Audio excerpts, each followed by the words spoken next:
The fate is disturbing. Believe it. Okay.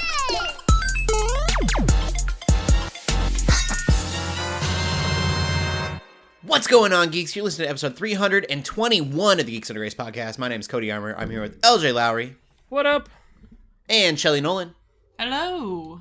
This week, we're geeking out about remasters we don't really need, if we're being honest. Marvel taking over the headlines, and Nintendo's new production company. Newest would insinuate they have multiple. We don't really know what they're producing, but they're producing something. We'll talk about it a little bit later. First, let's talk about the video games that we've been playing. Go ahead, LJ. Yeah, so I haven't really been playing a ton of new stuff lately. Playing a lot of Fortnite still, but the newest thing I do want to talk about is Valkyrie Elysium, which it's a new game that came out from Square Enix, and it's pretty fun. It's a sequel to the Valkyrie Profile games. There's a series of games that came out on PS1, PS2, and I think even one came out for the DS at one point. But it's Norse mythology themed stuff. Pretty cool. And so you play... Piques my interest. Yeah, so this one is... I mean, they're all pretty action heavy. The originals, you basically...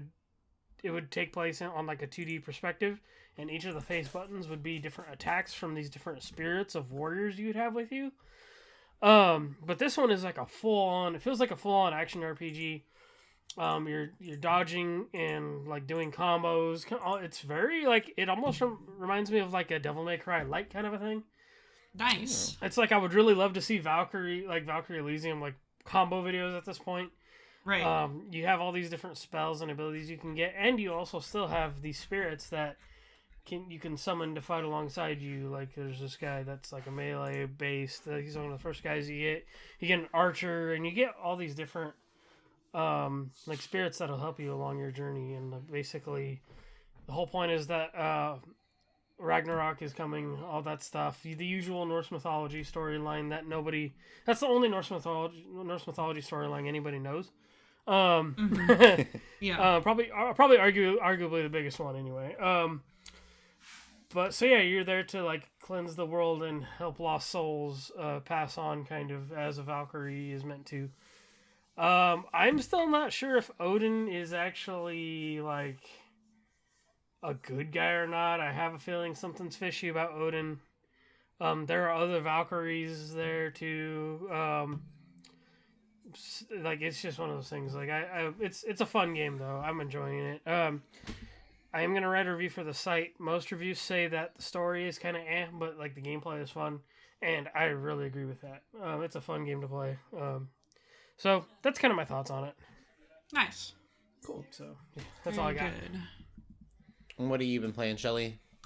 Well, I finally beat Persona 4 Golden. It took over 100 hours. I think I clocked in at like 102 hours, so like literally just above 100. Oh my gosh. Such a good game. I'm like kind of sad that it's done. I mean, I know I can always just go back to my playthrough of, second playthrough I should mention, of Royal. But, I don't know, I think there are some things at Golden, now that I beat it, I think there's some things at Golden that I like more than Royal. It's kind of hard to compare, like, they're both really good games, but if you were to ask me which one I like more, I don't know. I feel like I just, grinding in Golden was way more satisfying to me than just going around mementos, for example. I mean, sometimes I guess it was a little annoying, but I think the themes were stronger. I don't know. I love all the characters in both games is the problem. But they're both really good. If anything, I love them both, and I'm really excited for whenever Persona 3 is going to come out to... I still haven't decided if I want to get it on PC or PS5. Because, I mean, I have Royal on my PlayStation. I played Golden on my computer, so I'll just have to decide whenever it comes out. But it needs to come out first. It needs to happen. They announced it, but they didn't actually tell us when. So...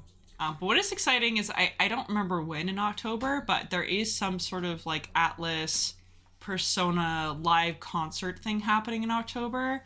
I remember it got announced a while ago. I need to follow up on it, but a lot of news is provided, and a lot of announcements are given during events like that. So I'm really looking forward to that, because if anything, that'll just be like hey, here's actually when P3 is coming out.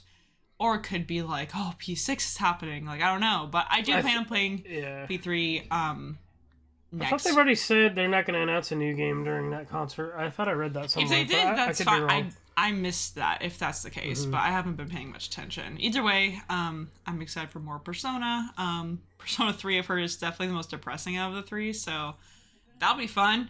But yeah, so I'm just really glad I finally got that done. And then besides that, I actually started playing Minecraft again. My husband and I kind of have like this every 6 months to a year we feel like playing Minecraft, and I'm sure we're not alone in that. Like, I think that's a normal thing for a lot of people, whether that be like Minecraft or Skyrim. Like, there's just that one game where you're kind of like, yeah, kind of want to play it again. So, and for us, it was, you know, there's like a Caves update that came out over the last summer, so we're like, oh, you know, might as well check that out. And so we started a new world, and already just gotten to some, you know, cave diving and stuff. And my gosh, like, we died so many times. Like, I've never really had many problems with caves and mining. That's usually like what I like to do in these games. In Minecraft, usually like I'm sort of the gatherer, the miner.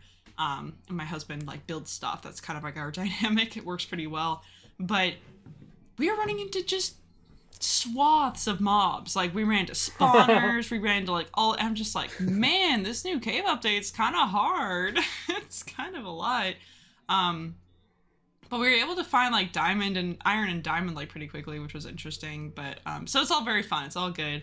But it is, you know, we'll see how long I play Minecraft, because it's one of those things where, again, like every year or so, every 6 months to a year, I'm like, ooh, I kind of want to play this again. And then I only play it for like a couple weeks at most. So we'll see. But I at least like the new update.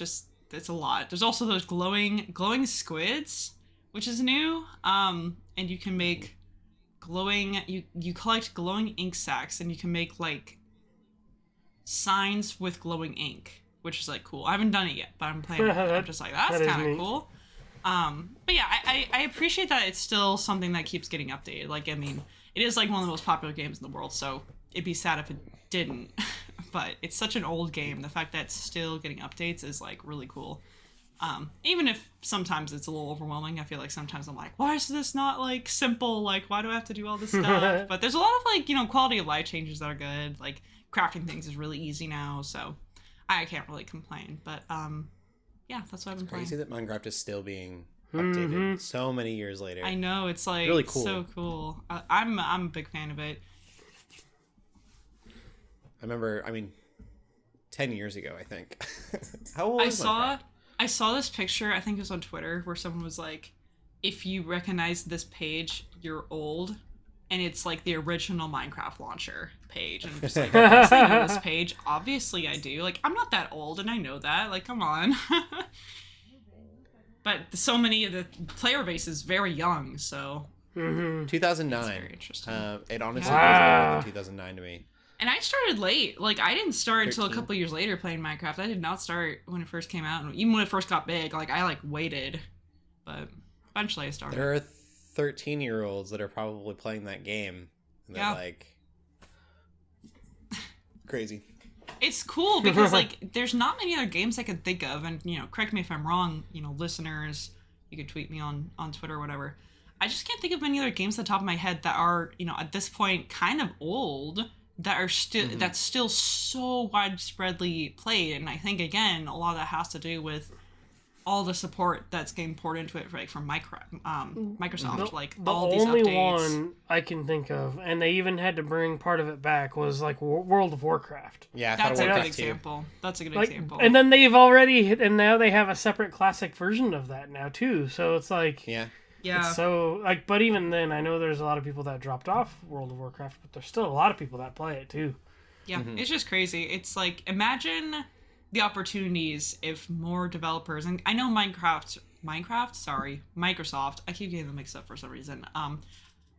I know they're not the original devs, but, like, imagine if more games had dev support or creator owner support, like Minecraft Yeah, because Mojang does. is still a thing. Yeah. It's like, I just think about poor Nintendo games. Like, Nintendo really, really does not like supporting their own games. Like, every once in a while, a game will come out with, like, a DLC, maybe, but then after that, like, you're done. Like, Animal Crossing already is, like, you're not going to get any more content for Animal Crossing, even though it's meant to be a game that you play, you know, somewhat similar to Minecraft. Like, you're supposed to be able to play it like every day or many days in a row, constantly throughout.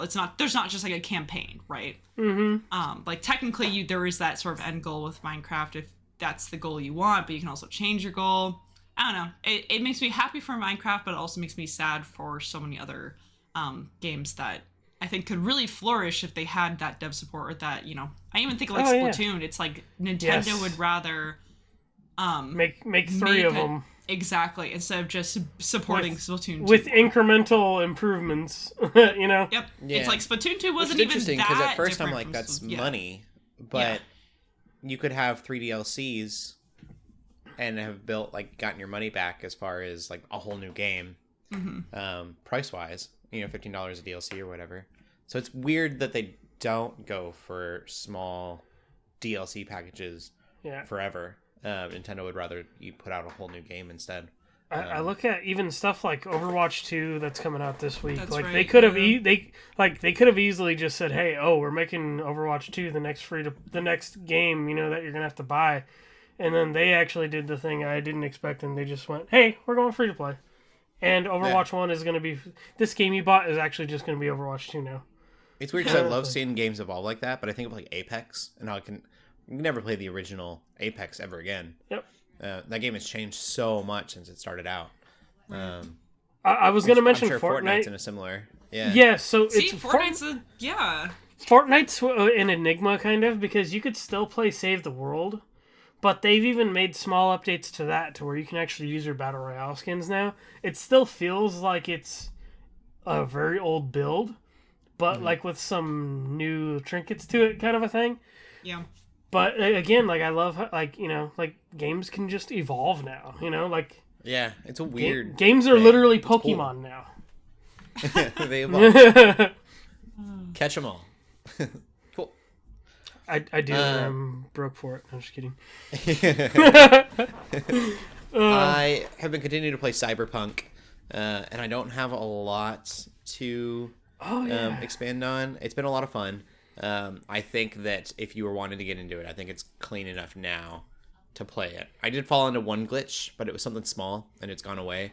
And that was just that the HUD was, when you're reading documents, you have this, these HUD options, the control options on the side that tell you, how to scroll and stuff and how to, exit out, basically. Mm-hmm. And that got stuck for some reason while I was playing, and so it was weird because they would stack. So it would be I get into a car, and my car controls would be above the scroll and weird. Exit for the it was strange. But it's such a small thing compared to, definitely nothing game breaking, and I think it fixed itself finally. The only bug I had was whenever I first started up the game, and then it sorted itself out, and I haven't had anything since. Yeah. It's really good. I really like Keanu Reeves' character, and I won't give anything away on that. It's just he has more to do than I thought he would, and he's much more interesting than I thought he would be. Oh, yeah. I really love his presence in that game. Yeah. I figured in the trailer that he would just kind of be there, and it was oh, cool. Keanu Reeves is in the game. It's much cooler than that. It's much cooler. He has a much deeper role than I thought he would. So I think that's really cool. I'm glad you went into that not knowing that, too. I'm glad that, I was completely blind with this, and it was a lot of fun. One thing I think is really interesting is that Cyberpunk is pushing to the future is very full of depravity, I guess. I went to one I went to one street, and it was 666 Street, and I was really? And it was completely on purpose. And then there's curse words up on the billboards, and I found that interesting because of our PC culture that we live in. It doesn't seem like the future that you would actually get. That's a good point. Yeah, I was kind of on both sides of that. I was I don't know if that is there's more and more things become offensive. There's a lot of offensive things on the billboards. A lot of them are like as jokes and stuff. I thought that was just which also interests me because I think I mentioned to you that there was a quest where there's a conversation about faith in there, and I was very surprised how like there's things in there that I think if you're a believer and you've played the side quest, you could go, oh, that's kind of blasphemy, but the game itself is like, no, we're aware this is blasphemy and it's a problem, kind of a thing. Like, you know, and you can kind of decide how your character handles that. And it's really neat. Like, I was like, oh, they actually treated religion and faith with, like, some kind of respect. Because, like, they built this world knowing that there's people out there that, in this world, that need hope. Because it's a messed up world. And I'm like, dang, that's like real life. Like, good. Yeah, I think that's one thing is, like, the depravity isn't seen as a good thing. Yes. And I think that's kind of... It's cool commentary and something that I didn't really expect. So, like, the curse words, like I said, and the nudity and stuff that are all over the billboards and advertising constantly. It's in your face, and it's, like, in a way that's not... it's supposed to be intrusive, and it's supposed to look kind of, like, unhealthy. It reminds me a lot of, like, Black Mirror. You literally, like, you go into your apartment, and there are ads that are on your coffee table, like revolving in a hologram situation. That's a good point. It's a very huge commentary on technology. Yeah. So I think it's cool that like they looked at morality and they decided that like this is a world that's not very moral. But they looked at that as a bad thing and not like a freeing thing, which seems to be what culture usually looks at depravity. Sounds like a fun Christian Living article in the making. Yeah, maybe. It's cool. That said, Cyberpunk is very rated R. There's a lot in there. You can literally pick up like hookers off the street. There's drugs. There's violence. It is a depraved world, and so if you if any of that is as a believer, if you should be conscious of that and make sure that you know what you're playing for sure. I wouldn't just jump into it thinking right.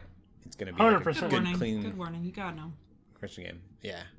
I mean, you literally change your genitalia in your character creator. So I think that says a lot. Yeah. It says something, for sure. Yeah. Know what you're getting into, for sure. Well, we'll get into the video game news then. What's going on, LJ? Kind of surprisingly big stuff that's like none of it's really announcement related. The first thing I do want to talk about is the thing I think people are still confused by, and it's that there's been leaks and rumors from a couple sources that apparently there's supposed to be a remaster for Horizon Zero Dawn in the works for PS5. Okay. Yeah. So those reactions are that's everybody's reaction right now. Like, I just okay. feel like it's like it makes me concerned, and I don't know. Yes. It's like The Last of Us has set a precedent that I'm worried about. Like, it's not really something I thought about previously. I think for a lot of us, and we even talked about on the podcast too, with like The Last of Us Part 1 remaster.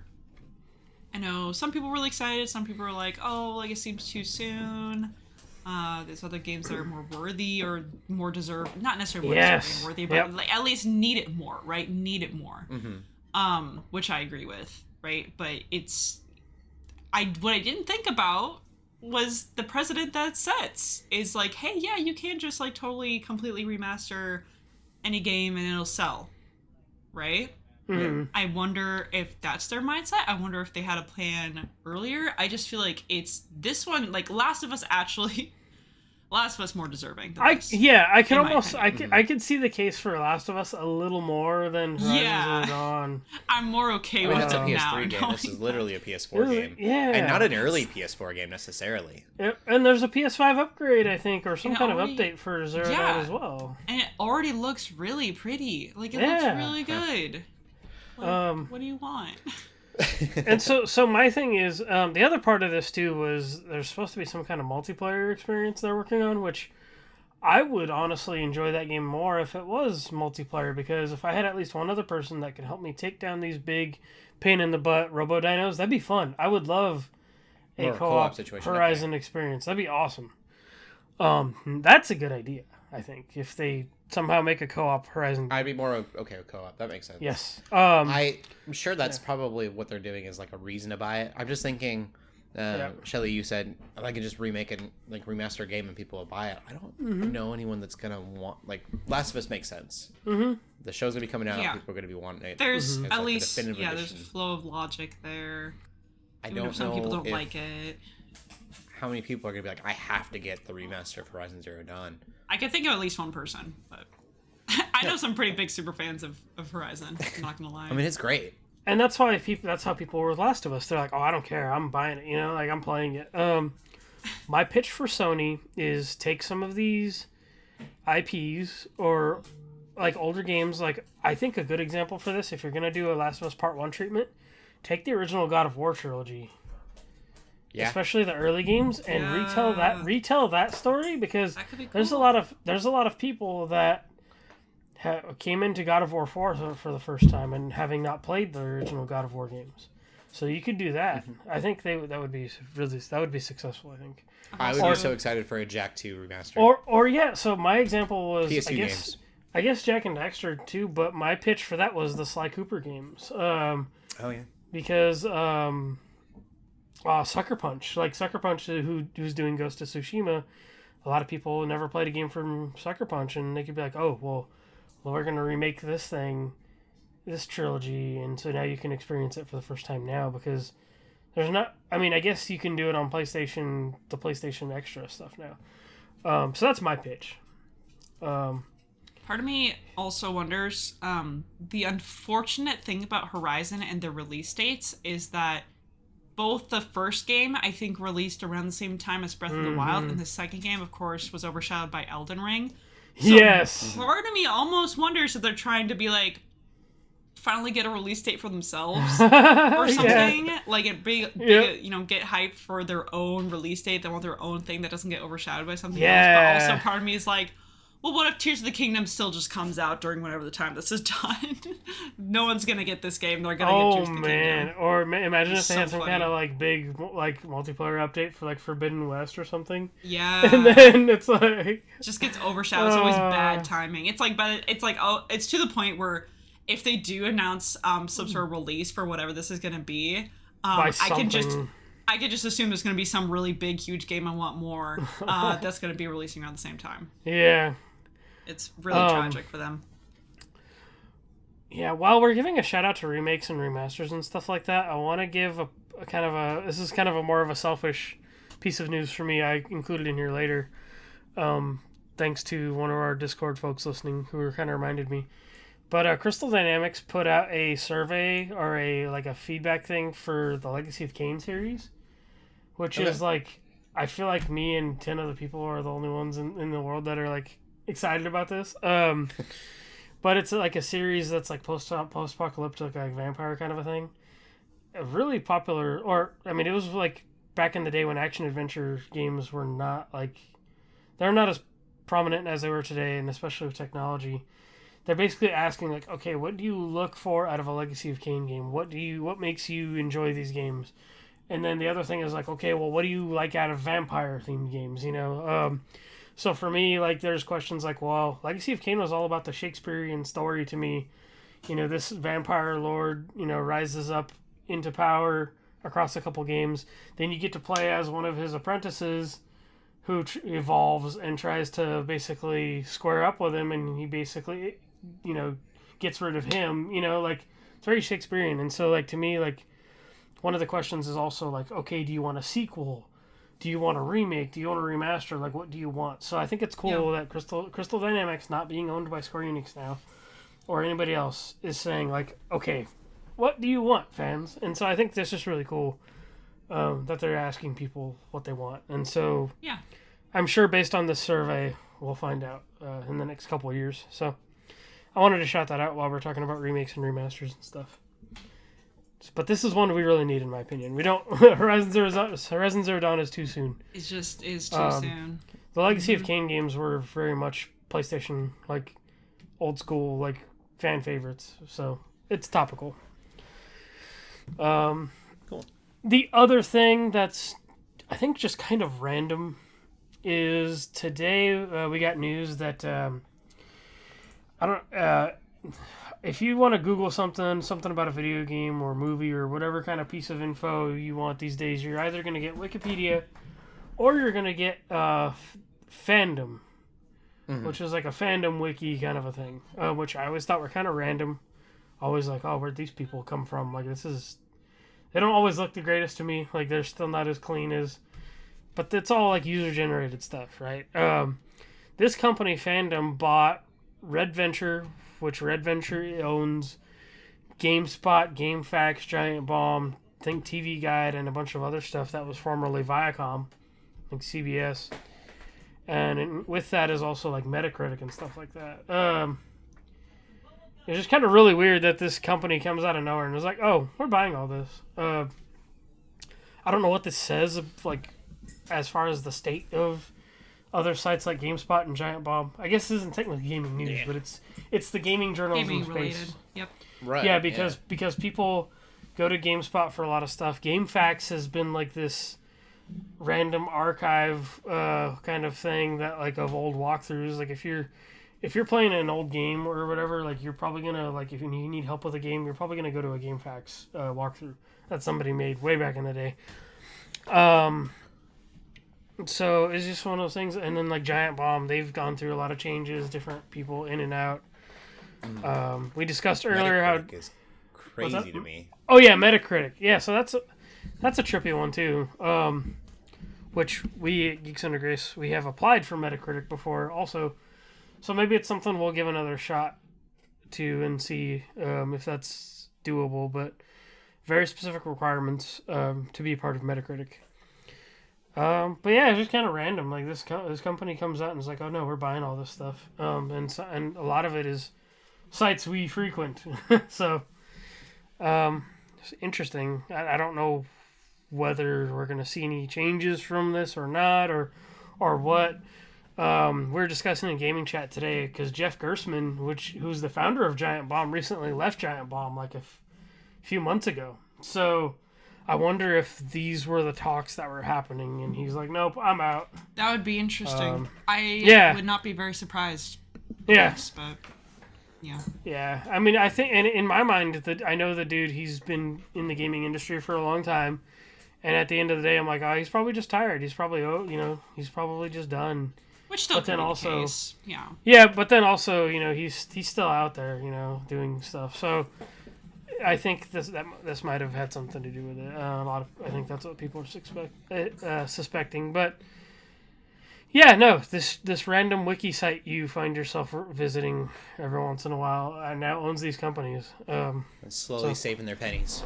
Yeah, it's weird to me because it's like, oh, fandom, like this, okay, all right, That's kind of makes sense. You think about, like you said, every time you Google something, I'm sure they have ads, and then they've just slowly, that's a lot of traffic. It is, which probably takes away from, and that's the thing too. Is like I know I've gone to this site before for specific research stuff. Like, okay, who's this character in this, or what was this piece of game lore? What was the name of this? So I can mention it in like a piece of writing or like a review I was doing. Or whatever, so I'm sure they've gotten a lot of traffic, like you said. So that's kind of it for gaming news. Cool. We'll get into the movies then. I haven't seen the new movies. I want to see Hocus Pocus 2, LJ, but I have not yet. What do you think so far? Tell us about it. Or it's not so far, but Hocus Pocus 2 is fun. It's its own thing. What I like about it is that it does its own thing compared to there's movies that try so hard to basically recapture like the nostalgia and like the classic moments of an original. Especially Disney. Disney's pretty notorious for that. Yes, so they do kind of. It doesn't seem like they rip it off completely, but there is a scene where they kind of do recapture a moment, but it doesn't feel like. It feels organic. It doesn't feel like, hey, remember this? Maybe more like a callback or reference rather than a trying to cheese. Feels like, okay. It feels like it just happens. Okay. And a lot of the humor, which I mean, they did get into a little bit with the first one, is the sisters being alive after so many hundreds of years, and seeing that happen in our modern world is pretty funny.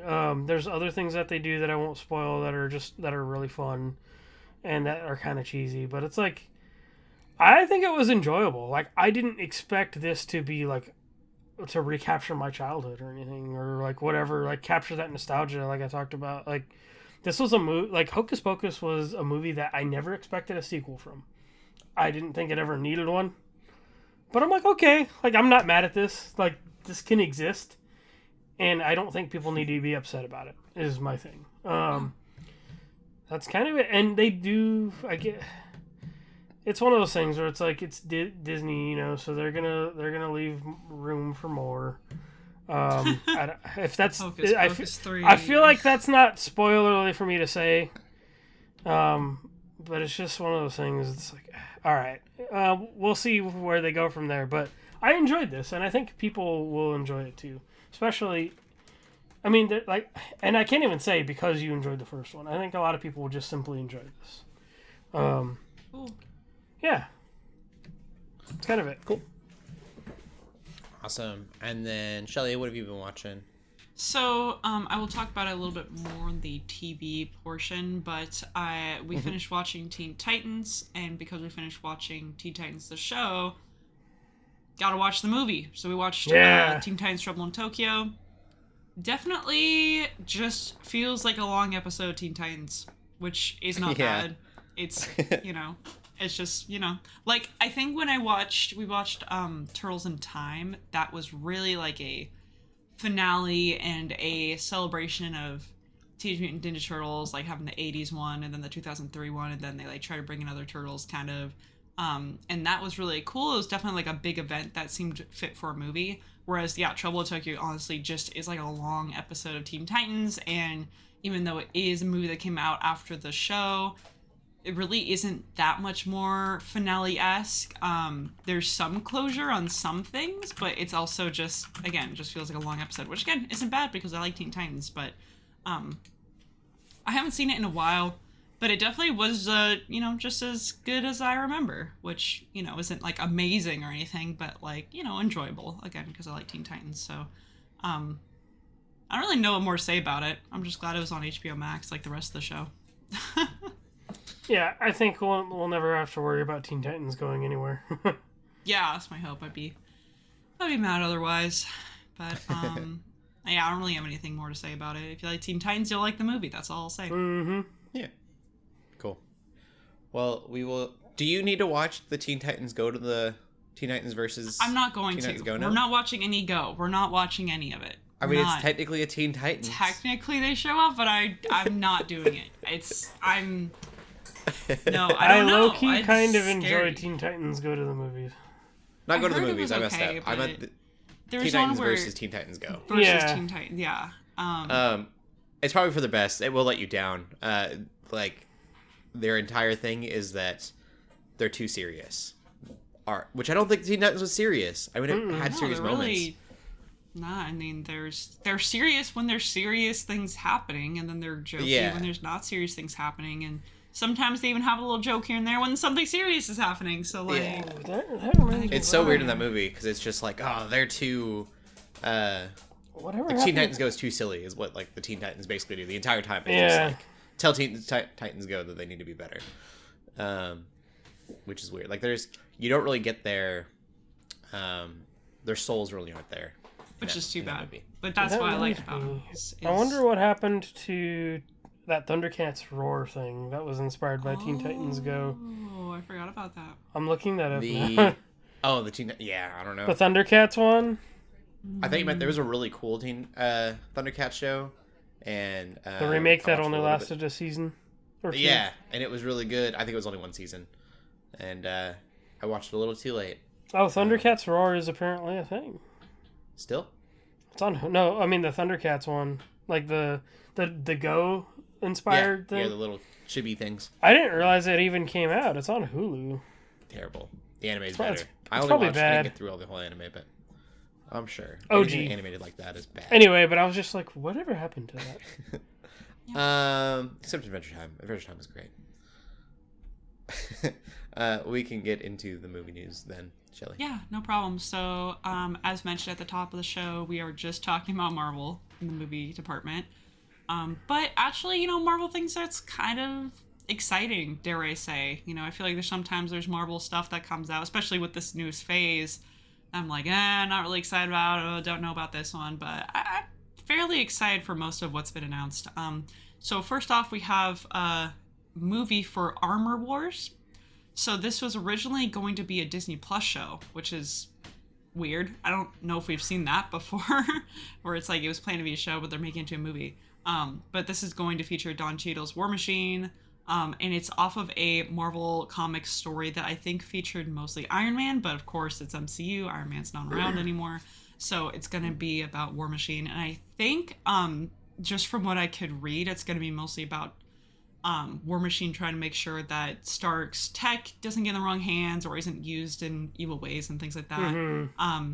Which is, yeah, I mean, that's an okay premise. That's a premise for sure. So, but I think it'll be cool. Don Cheadle's so fun. So I think it'll be really cool to see him take like a really leading role in an MCU. Mm-hmm. Like this will be his first time really as a lead in this. So well deserved that's at this cool. point. All because Terrence Howard said, "Come on, Maine," to about his contract. Yeah. Yeah, I don't even know who else is going to be in that movie. There's not much known at all, of course. Ironheart has to be a part of it. I can't remember his name. Hammer. Oh yeah, Hammer Industries. Yep. So gotcha, yeah. Hammer Industries is rumored to be the opposing force in Armor Wars. Yeah. I kind of want to see what they do with this as a movie, because I feel like that's not a bad idea. Because I'm almost like, hey, like if they have an idea for a show, they could almost just do like 2 or 3 part like movies or something. Yeah. Yeah, I'm sure the budget. I mean, the budgets are almost about the same with these shows and these movies, which is crazy. Yeah. Disney's crazy. I feel like you can do more special effect wise in a movie, so you can make it bigger and more spectacular than you can in a show. I like this idea, especially for Armor Wars, that it's a movie. Like, I like it. You need that CGI to back you up. I feel like. Yes, that you just don't get in a TV show. But yeah, cool. That'd be cool. We also have a trailer for Wakanda Forever, or at least another trailer. I think we had a teaser before, but now we have like a trailer that looks really cool. I'm expecting Namor to be like my new favorite MCU villain. Yeah, it was so funny.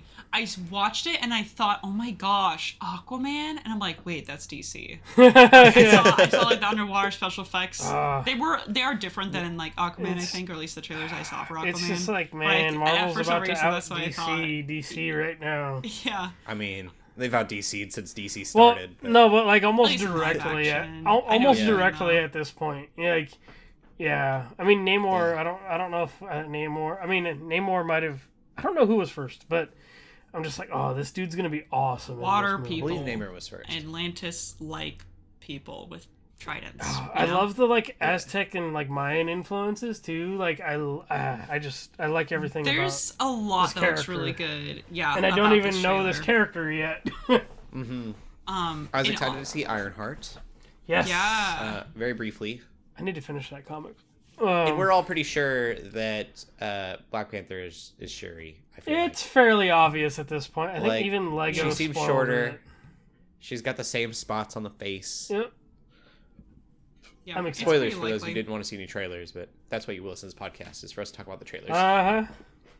Yeah. I'm surprised they showed her. I think they should have waited. We're going to watch it anyway. They really should have waited, I think. Like, I think we all knew.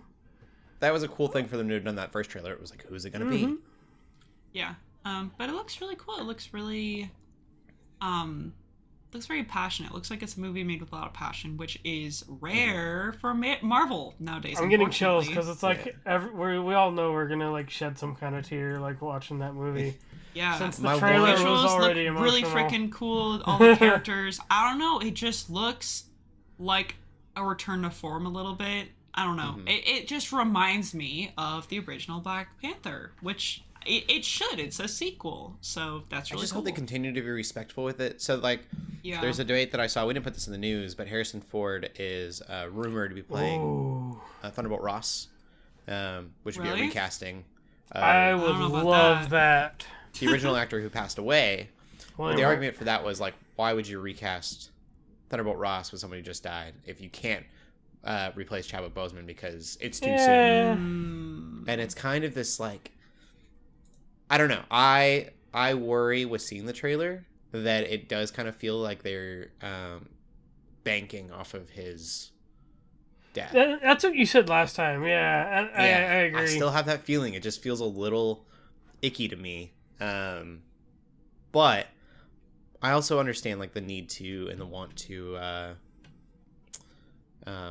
make a movie that is, in honor of him. I think this works too because Shuri does take the mantle in the comics. Yeah. So to me, it's like, okay, well, like, go for it, But yes, I get what you're saying. Yeah, but like seeing a picture of him, I don't see Black Panther up on that. It's Chadwick wall. I'm like, it's Chadwick. Yeah, which I mean, it should be that was he was their, I don't know, he was their king for a while, prince then king because his dad died. So, like, there's lots of mourning to go around just beside the fact that he was a Black Panther. So, I don't know. It just like the trailer looks really cool, and it gives me positive feelings that it will be good rather than like, oh, I don't know about this, which is again just very typical for Marvel.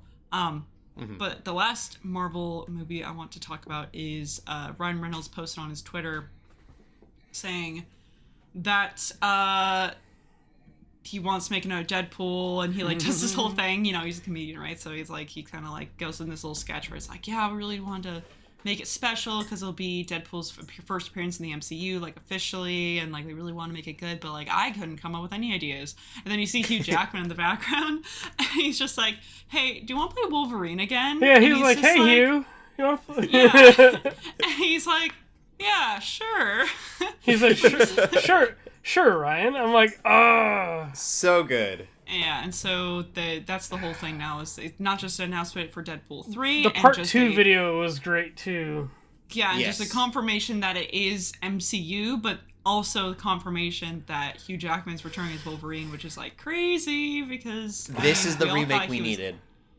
Yeah, we all thought he was done after Logan. It's Wolverine Origins all over again. They're still I still feel like they're trolling somehow, but it is a real thing. Like, I mean, he does the 3-claw slash through the logo, which I'm like, it's got to be a big deal. It can't just be gimmicky appearance. It's got to be more of the John Krasinski thing too throws me off. Also on Twitter. Yeah, that seems like he was trying to go because I think Ryan Reynolds and John Krasinski are in another movie. Yes, and that's where I'm at. Like, well, so I think he just kind of like was trying to be clever and get in on the hype and just kind of messed up. But well, yeah. So he's also because they did something. I mean, it wasn't this big, but they did kind of something with Free Guy. They used Deadpool marketing to market Free Guy. So it's like that's fair.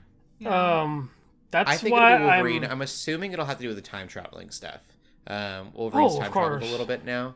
Yeah. And then Deadpool's obviously been time traveling, and I'm assuming that like he'll come back to his time and everything will just be Marvel. I would still love him to pull Logan off of the thing. I mean, that scene was very emotional for me anyway, but it would be, I mean, they've already said, like, no, Logan's a separate thing. That's in 2029. But I'm like, oh, yeah, no, the time travel thing works, though. Yeah. Yeah, I'm going to bet that he is, in my mind, it'll be a time traveling thing. He'll work on getting back to his time, and it'll be the MCUs or whatever. And Wolverine will like have to leave at the end of it to go back to his world, kind of thing. I mean, that would not surprise me. Wolverine has already done, he's already been through time travel stuff with Days of Future Past. Yeah. So that's what makes the most sense to me because I think we're going to need another Wolverine. I think this will just be kind of a fun send off for him. It's going to be a Multiverse of Madness type of thing, like where it's not going to matter much. Yeah, right. But it's just going to be cool to see again. Like, we've kind of already seen some X-Men in MCU, but just getting more of that is going to be really cool. Mm-hmm. And I don't know, it just sounds fun. I actually never saw the second Deadpool movie. I probably will need to before this one. But I was going to say it's good, but it's been a while since I've seen it. Like, it might not be as good. I thought it was great. They have a PG-13 version. That's right. The PG-13 version's great. I wonder if my 4K Blu-ray has that version. Like, that'd be cool if it did. Yeah, I think it came out for Christmas one year. Oh, so it probably did come out way later. Yeah. Oh, I think you're right, because I think he did the whole thing where he was dressed up as Santa or something. Talked about how great Nickelback is. Anyway, that's our movie news. All Marvel, but yeah. Yeah, Marvel's making moves. Making Like moves. always, I feel like. We'll get into TV then. I am so mad at myself. Walking Dead is back, and I did not watch the episode last night, so I need to do that so I can talk about it next week. I think you're fine. It's like no one else cares. We don't. The Yeah. final part of the final season. It's actually ending. Okay, okay. Because I was like, after that, you can be done. Yeah. Well, maybe. We'll see. You don't need no spinoffs. I think I'll support pick them up that far. one spinoff. Maybe. I was really excited about Daryl, but now Daryl's in France, and don't really care about Daryl in France. I mean, stick him in Louisiana. He's halfway there. That would be cool. That's funny. I can say that, yo. I live in Louisiana. Yeah. I don't know. So I'll talk about Walking Dead next week, and like it's the final thing. So kind of a big deal. Even though they're gonna have a bunch of spinoffs that mean that my characters can't die because they're gonna have shows. Hate that completely. Not that I want them to die, but just knowing that they can't. Stakes are a lot lower. Plot armor. Yeah. I did watch She-Hulk. She-Hulk continues to be good and maddening at the same time. I'm just gonna say it at this point. The show's been out for a little bit. I've been kind of tiptoeing around the big reveal that's in the trailer, and the big reveal in the trailer hasn't happened yet, and I'm really mad that they showed it in the first place, because it would have been cool for it to have just happened organically and not me waiting an entire season. They shouldn't have shown it for something to happen, and then it, like, I would have enjoyed the show a lot more. We Not got a that it's tease. bad. We did get a tease, and Yeah. if that's all we knew, I would have stood up from my couch and like Yeah, you were dropped. like, that's yeah. Yeah. I don't know. I'm just frustrated with that. Because I and, think like, we only got I one or shouldn't two have more to be. episodes left, right? 2 episodes, yeah. 2? Is it 9? I thought it was only 8. I think it's 2 more. Oh, okay. I Watch them not believe do it's it 9 again episodes. this week. But it's just kind of, at this point, like, the last 2 episodes I would have enjoyed a lot more if I wasn't waiting on something else. But that said, they've been fun. It's been good.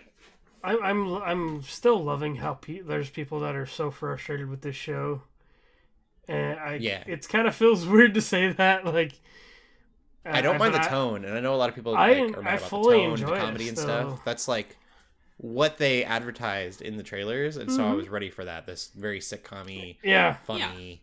If people know her character too. Yep. And this episode was just an episode of a show. Like, it was just like, all right, cool. Like, I'm okay with this.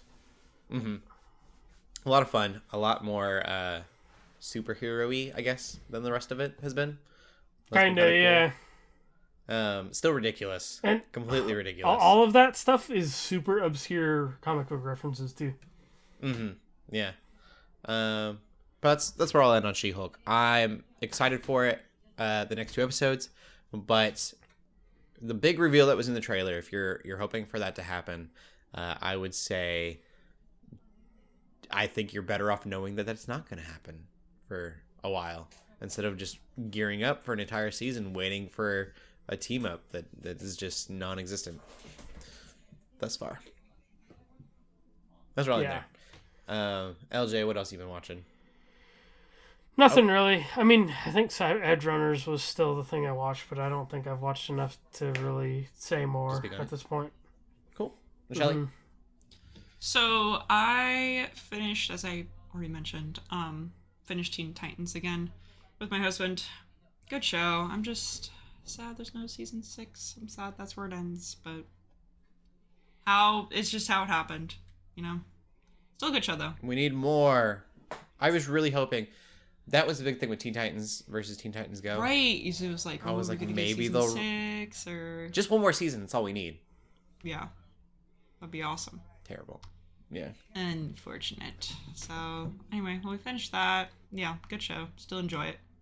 I will say though, if you're gonna watch it on HBO Max like I did, just be aware. I think it's an HBO Max issue, not a My TV issue. I kind of hope it's not a My TV issue, but every once in a while when like Starfire is firing starbolts or there's some other big flashy thing happening on screen, for some reason the screen would just like for example with starbolts, it would just turn entirely green for like a second.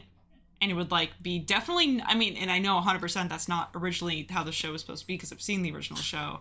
I don't know why it does that. I think it does the same in Trouble in Tokyo as well, if I remember correctly. So just something to be aware of if you're maybe prone to seizures. Just be maybe a little bit careful about watching on HBO Max. I don't know why it does that. And I think it's an HBO Max problem and not my TV problem, but I could be wrong.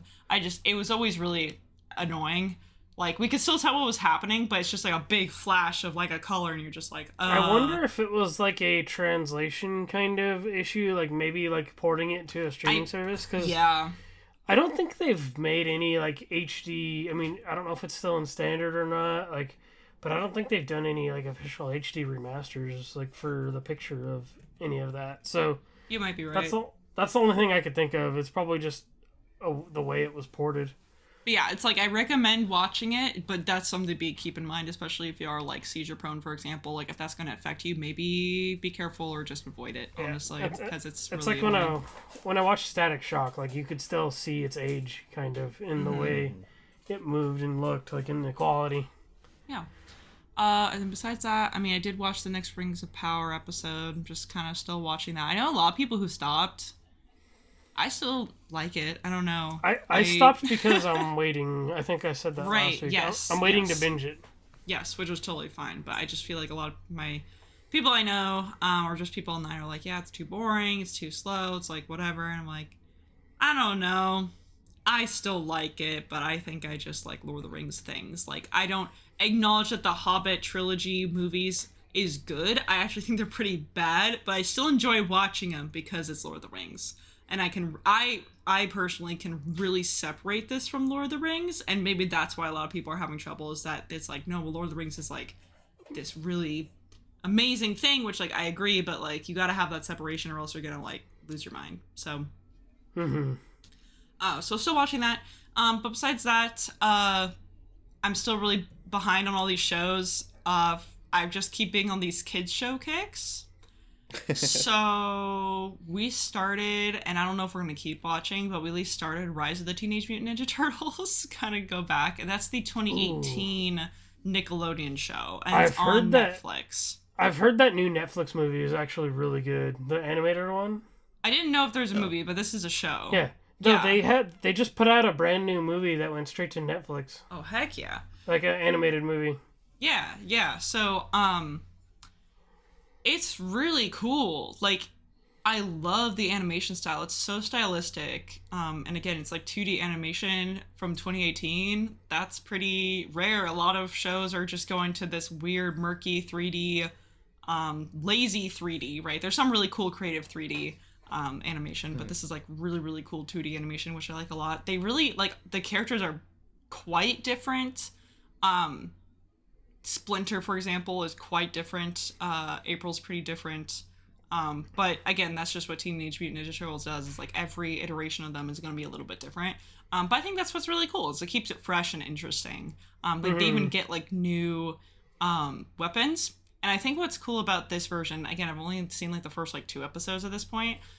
They really, really feel like teenagers. It's like when I watched the first couple episodes of the 80s version, they kind of acted like teenagers. They're kind of funny. But everything in the show was funny. Everything was like, everyone was kind of like making jokes and it wasn't really that serious. And then you have like the 2003's version where it's like, you could see like, maybe they're teenagers, but like they're way more serious and, you know, still joking every once in a while. But like, it kind of was the same level as like, you know, I was going to say the same level as Teen Titans, but obviously they were teens too, so what do I know? But Rise of the Teenage Mutant Ninja Turtles, it's like, I feel like, maybe it's just because it is more modern, it's from 2018, I just feel like it's stuff like, the stuff they say is something modern teens would say. So maybe that's it, is that it's like, they've all been teens from their separate eras, and they act like teens from the separate eras, but like, just because this is the most recent, it's the most like, recognizable to me, where I'm just like, oh yes, these are teenagers. Oh, yeah. This is like a little bit more modern humor. This is a little more modern stuff. So I don't know. I think it's cool. I don't know if I'll watch more per se. I think my husband might watch more at the very least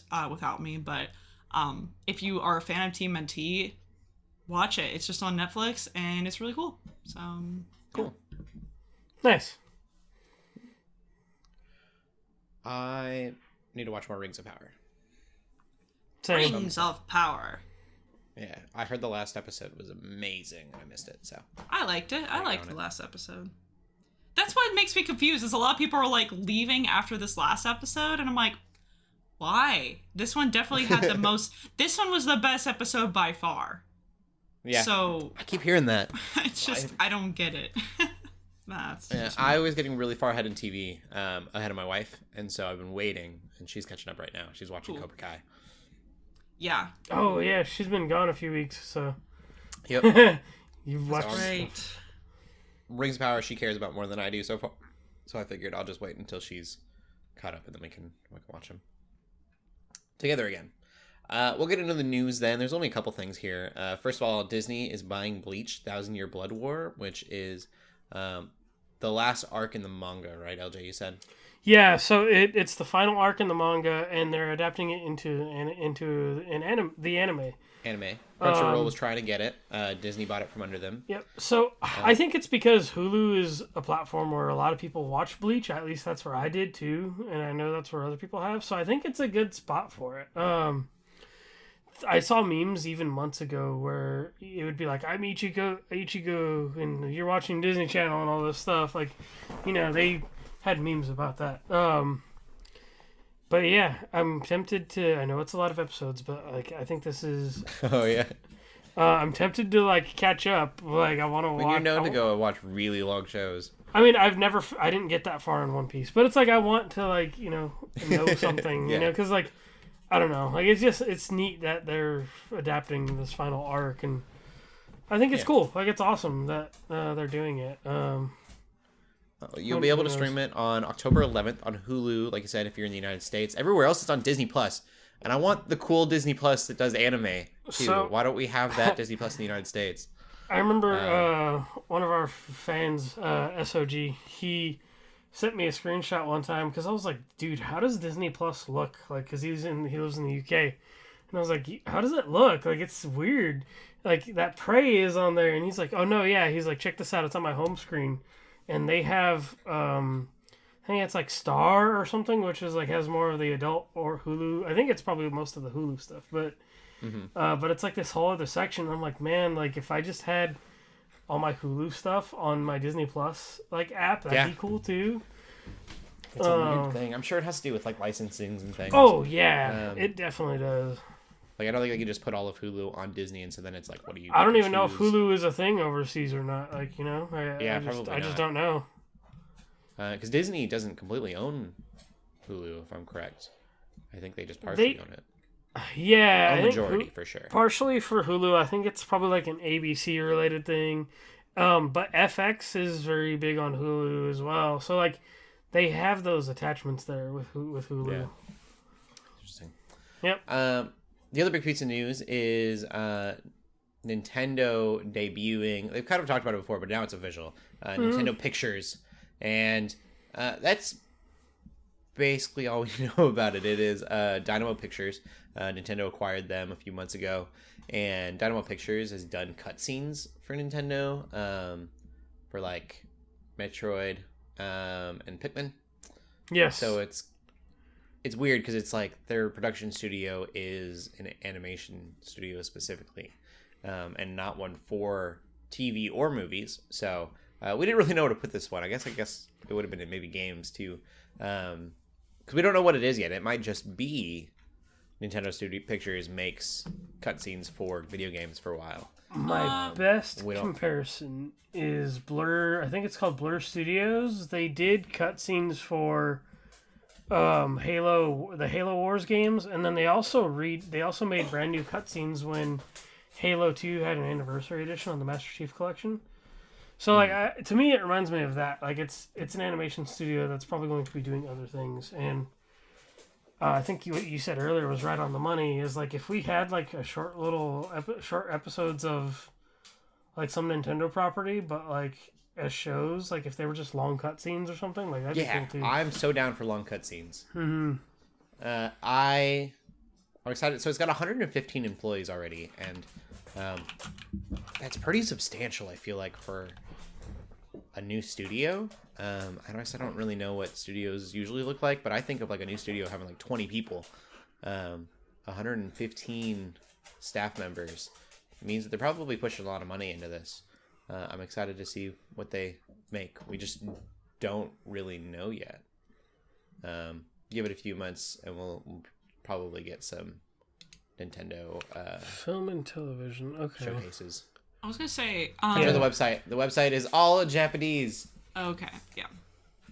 I tried. Okay. So, anyways, okay. Isn't the Mario trailer supposed to come out like this week? Yeah. Supposed to be soon, I think. I think that it has said nothing like to do the with 6th or Nintendo pictures. something. I wonder if they'll slap that logo on their Nintendo I'm pictures. scared. See, I think of like looking more at Blur Studios. I feel like this is gonna be the best comparison because the movies they've helped with movies. They did South Park, Girl with the Dragon Tattoo, Avengers: Age of Ultron, Love, Death, and Robots. They helped with Sonic. They helped with the Sonic movies, and they've done a bunch of games. They did. Looks like they had a hand in Sonic 06. I wonder if they did the cutscenes for Sonic 06. That'd be cool. So it's just one of those things. I wonder if like Nintendo could be this, but for Nintendo. I think the best comparison is Blur Studios, at least for me. We'll have to see. That was all the TV news that we had, though. LJ, Shelley, you guys geeking out about anything else this week? I definitely am, but if Shelley wants to go first. No, I'm not. I'm She had nothing. Okay. Okay, cool.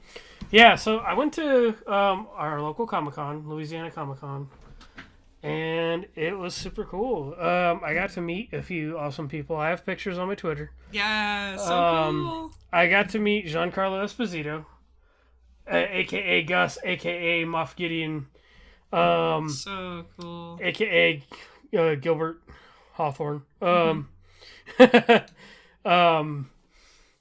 He was cool. Giancarlo was awesome. He was talking with people. Like there was a family that came up, and like he was showing pictures of his family to them and all that. Like somebody mentioned the MCU thing, and he goes, "Yes, it's happening." He's like, he's basically like that wasn't him saying like confirming anything, Yeah. but he's like, "Yes, I'm gonna do my best to make it happen." He's like, because everybody wants it to happen. That's and then exciting. I saw some people like super geeking out about that when he said that. I'm like, calm down, guys. Like, it's not a confirmation. But no, he's just a really cool, awesome dude. He's just as cool in real life as you expect he'd be. Cool.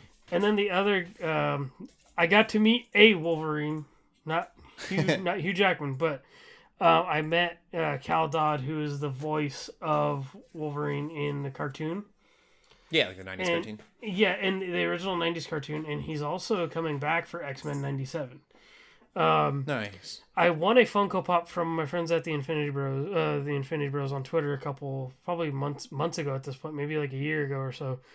And I was like, I'm gonna get this signed. And like at cons, you have to pay. Like you got to pay some money to do pictures and autographs and stuff like that, which.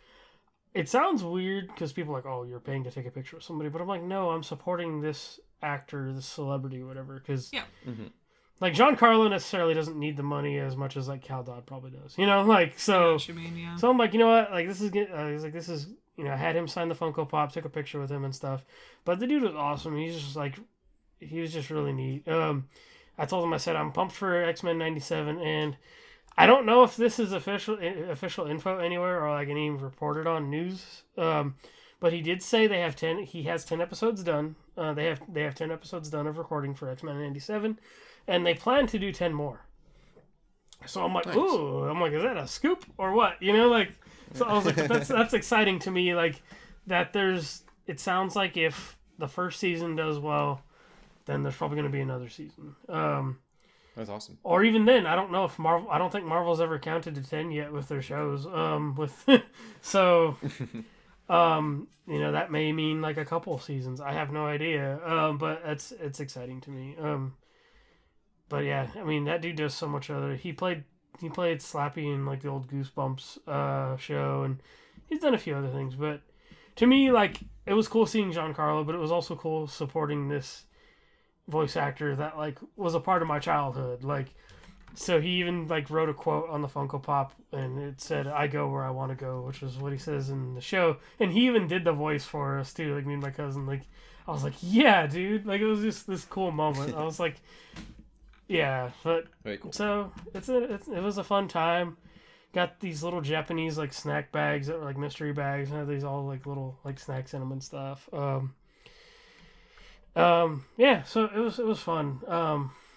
I definitely next year they've already announced that Doug Jones is going to be there in March. So the next Comic-Con, our next con is happening in March, and I'm definitely gonna go meet Doug Jones. That dude's awesome. So yeah, that's what I did on Sunday. It was a fun weekend that I wanted to share with everybody. Awesome. And that's it. We will end the podcast there then. Shelley, where can they find you at? You can find me on Twitter at TheShellShock24. And LJ?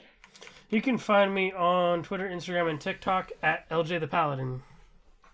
You can find me on Instagram at Cody Armour. Keep gaming, keep praying, and God bless. Bye-bye. Peace.